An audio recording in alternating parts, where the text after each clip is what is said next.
Hey everyone, so volume 99 of One Piece just came out in Japan, and with it came a new SBS, a new question corner featuring questions by the fans to Oda about any mysteries in the series. Unfortunately, this SBS kinda sucked. I'm gonna be straight, this SBS is probably one of the worst we've gotten in a long while. It's normal to get some joke questions and some dumb questions, but this one was, something else. However, I gathered all the interesting questions that might have some relevance to the story or are at least interesting in general in this video and translated all of them for you. I did not include every single question because obviously some questions are just too silly to include, but you can find the full translations to the entirety of the SBS on my website, the Library of Ohara, in the link in the description below. So with that, let's get started. So our first relevant question is about Kid's Devil Fruit. A fan asked Oda what is the name of Kid's Devil Fruit, and Oda revealed that it's, unsurprisingly, the Jiki Jiki no Mi. Jiki Jiki refers to magnetism, which is called the Jiki in Japanese, and this isn't really surprising considering that Kid has a lot of Jiki in his attacks, but this is something that Oda had not revealed for years. Kid has been using his Devil Fruit for years, and he's even been using it recently, but the name of it wasn't revealed. Most of the Supernova Devil Fruit names have not been revealed. We did get the name for Besh's Devil Fruit and later Hawkins' Devil Fruit, but Kid is one of the Supernovas who did not get his name revealed so far, and even Oda acknowledges that this is weird because he just seemingly forgot about it, but hopefully we do get the names for all the fruits of all the Supernovas soon enough. The next important question talks about O-Toko and Yasuye, where a fan asks Oda about Yasuye's wife, or in other words, Toko's mother. However, Oda explains that Toko is actually adopted. Yasuye did once have a wife that he lost, potentially similarly to Hyogoro, though we don't know, it doesn't specify here, and after he fought and lost to Kaido, he managed to survive.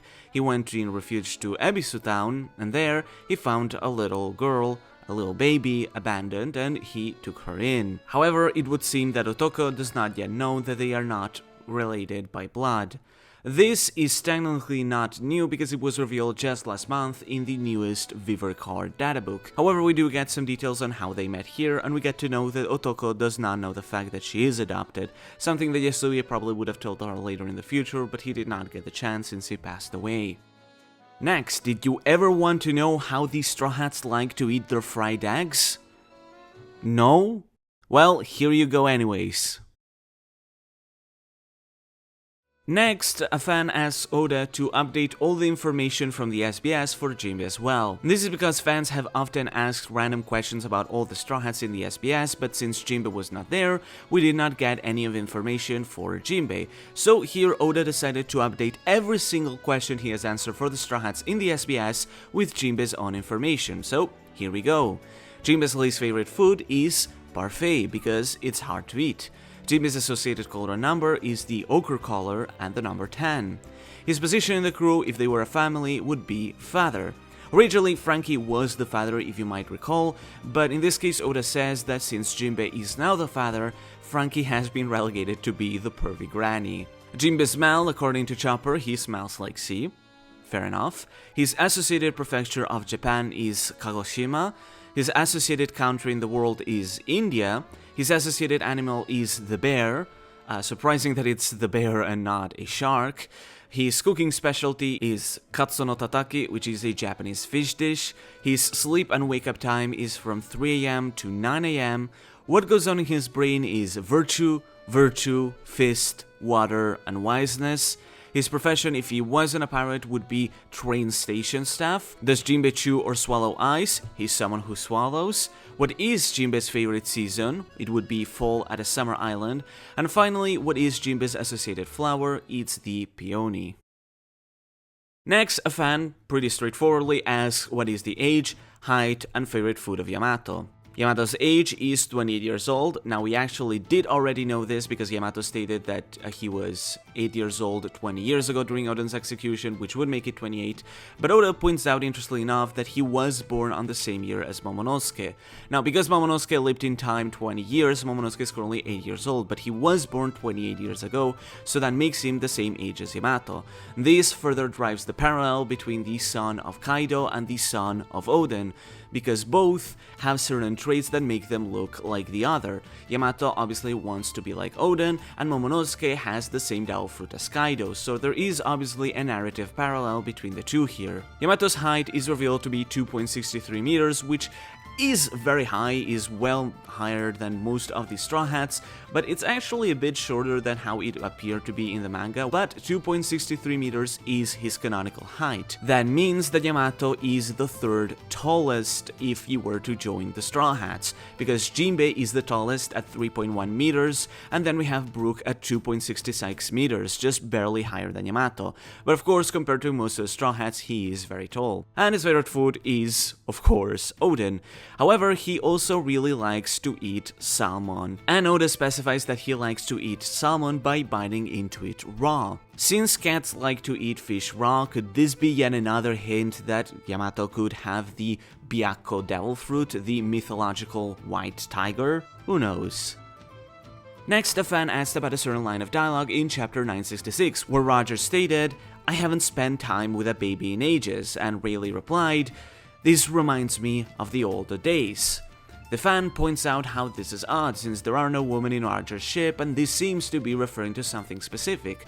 But Oda tries to play it off and is like, "Oh, no, it's definitely not something important," which of course means that it is important, and this is going to be relevant to the story. The real question is exactly how this will be relevant, but Oda doesn't elaborate. This ties into a bunch of theories that some people believe that Shanks and Buggy were taken up and adopted when they were born, because they were born on the same year that the God Valley incident happened. So some people have been speculating that one of them is the children of Rox, or is the child of a celestial dragon and stuff. There's a bunch of theories going on, and while Oda does not specify anything here, he does point out there is relevance and importance to this line that will come to play someday. Next, a fan asks about how Smile Devil Fruits exactly play, because we've seen the same animal being used by different Smile users. In fact, this is something we've seen ever since Zo, and it's something that I pointed in a very, very old analysis, if you can even remember that. But basically, this fan asks why exactly this is the case and exactly how Smile works, and Oda gives us a more thorough, proper understanding of how Smile Fruits are created and how they work. So basically, smiles derive from SAD, a chemical substance that we saw at Punk Hazard. However, Oda explains that SAD is made by mixing the lineage factors of all types of various animals. The lineage factors, if you forgot, they were explained in chapter 840, are basically the equivalent of DNA in the world of One Piece. They're the genetic code that forms any person, but what Vegapunk had discovered was that the lineage factors could lead to the blueprints of life, and more importantly, they could be modified. And there's been sort of an implication that Devil Fruits allow to modify the lineage factors of people. In a recent chapter, it was confirmed that Momonosuke's artificial Devil Fruit, developed by Vegapunk, was made by extracting the lineage factors of Kaido's already existing mythical Devil Fruit, so Vegapunk was quite literally able to clone that. In this case though, by taking the lineage factors of just different animals and just putting them all in SAD, this results in a liquid that can then be used at Dressrosa at the Smile Factory to let up normal plants suck this SAD so that they produce smiles, these strangely patterned fruits. These are then of course exported to the Wano country, and only 1 in 10 of these results in an animal sprouting. But since SAD is formed by all this animal DNA mixed in, then the animal that comes out is completely random, and several different users can have the same animal. This is why, like Oda explained, there are different users of the giraffe fruit or of different smile fruits. However, because the lineage factors must be extracted from already existing living beings, that's why we only have Zoan smile users so far. For example, when it comes to Logia users, Paramecia users, or even mythical type Zoans which don't exist, those cannot appear because there are no existing organisms to extract lineage factors from. Dinosaurs could be potentially possible because, they do exist in One Piece, but Oda doesn't elaborate on it here. However, Oda also specifies that this is Caesar's limit as a scientist, but Vegapunk might have or might have not been able to research beyond that boundary, suggesting that potentially Vegapunk might have been able to clone and extract lineage factors from any type of devil fruit. And in fact, we already saw this in the story because many characters have already speculated that the laser beams on the pacifistas are actually an extension of Kizaru's devil fruit. In fact, Drake directly implied that, suggesting that Vegapunk was able to clone a Logia devil fruit, at least to a certain extent. So it's potentially possible that the SSG project that has been teased for so long could relate to being able to clone any type of devil fruits, or something along those lines. That's what I've been speculating for a very long while, and this seems to further suggest that could be the case. Furthermore, I want to remind that the SBS of Volume 48,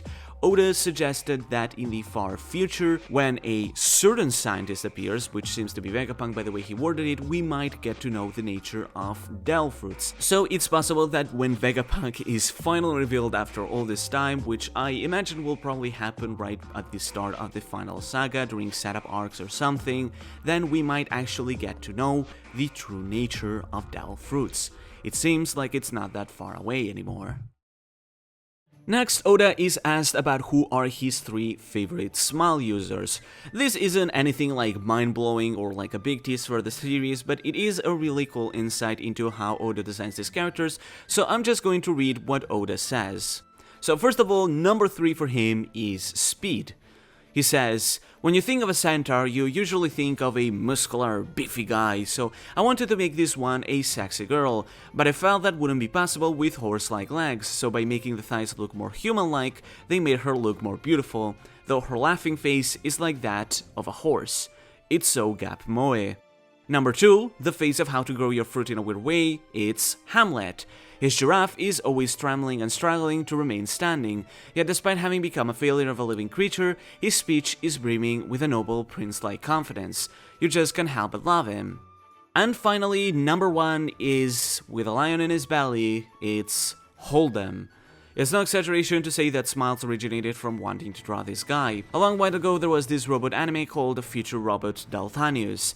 There, a lion robot and a humanoid robot would transform and dock together, becoming a robot with a lion face on his chest. It's something I also loved as a child because of how cool it was. I always thought, oh, how I wish I was made of Chogokin, which is a robot alloy used in a lot of these Japanese robot series, so that I could transform just like him. So my longing came into form here.